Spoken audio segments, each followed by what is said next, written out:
everyone. Our project is on meta-learning for image classification. Meta-learning, an introduction. Meta-learning is a useful technique for predicting unseen example training with a small data set. The paradigm for meta-learning is it creates an inner optimization objective and an outer optimization objective. Traditional machine learning only has one optimization objective. And we can think of this as like, if machine learning is like learning for an event, then meta-learning is like training for a decathlon. There are three key approaches in meta-learning: black box model, optimization methods, and non-parametric methods. Our focus was on optimization methods because the literature showed that there was better accuracy on more diverse data sets. One of the techniques we use is MAML, which stands for Model Agnostic Meta-Learning. And in MAML, it uses a first or second order gradient in the outer loop and feeds these weights based on optimization of the loss to the inner loop. The inner loop does its own optimization of the gradient descent to come up with parameter values that are optimized for learning new tasks quickly. Reptile is a first-order approximation of MAML, which meta-trains by sampling a batch of tasks, performing SGD in the inner loop, and then updating the initial parameters by taking a small meta step in the direction found by subtracting the initial weights from the updated weights. Two other optimization methods are meta-SGD and meta-curvature, both of which can be combined with other optimization techniques. Meta-SGD learns coordinate-wise learning rates instead of only using a constant scalar learning rate for the inner loop. Meta-curvature learns the curvature of the matrix to transform the gradients in the inner loop for better generalization. The dataset we used for our implementation was OmniGlot, which is typically used as a benchmarking dataset for meta-learning networks. It has 1623 characters from 50 different kinds of alphabet. We also used Oxfordflower, but we didn't get a good enough accuracy, so we just let it be there.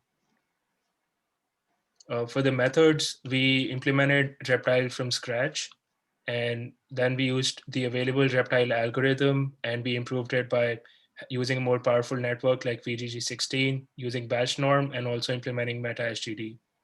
So we used three techniques, and conducted our experiments on three scenarios, which are 5-way 2-shot, 10-way 5-shot, and 20-way 10-shot. So the three techniques were using a basic Reptile. The second was Reptile with one improvisation, which was a VGG16. And then the third one, which was Reptile with 3 improvisations, which was VGG16, batch norm, and meta-SGD. We also attempted to implement meta-curvature, but we couldn't finish that on time. Ideally, we would have wanted to ensemble all the above techniques and get a final accuracy. So as Amnish said, we wanted to be as comprehensive as possible. And the first step was to do Reptile from scratch. Here are the results. We got a good enough accuracy, very close to the initial paper for 5-shot 5-way, as well as for 5-shot 1-way. And we also did 3 improvisations. We first used base Reptile, then we improvised to using VGG16, and then finally we used technique number 3, which was adding batch norm and meta-SGD. We did it on 5-way 2-shot, 10-way 5-shot, and 20-way 10-shot, and as you can see, the accuracy ranged from 70% all the way to 100%. On the right, you can see the convergence, where for the worst case, we got convergence between 0.7 and 0.8, whereas for the best case in the graph below, we got it between 0.9 and 1.0 for the VGG16 batch norm and meta-SGD.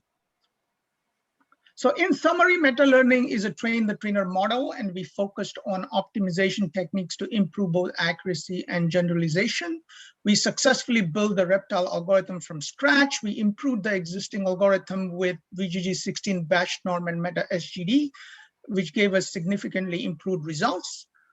And in terms of limitations and feature work, we could try these methods out on more complicated, diverse data sets that could be practically relevant. We could use stronger networks like ResNet, and we could try and get meta-curvature working and create an ensemble to improve accuracy, generalization, and convergence.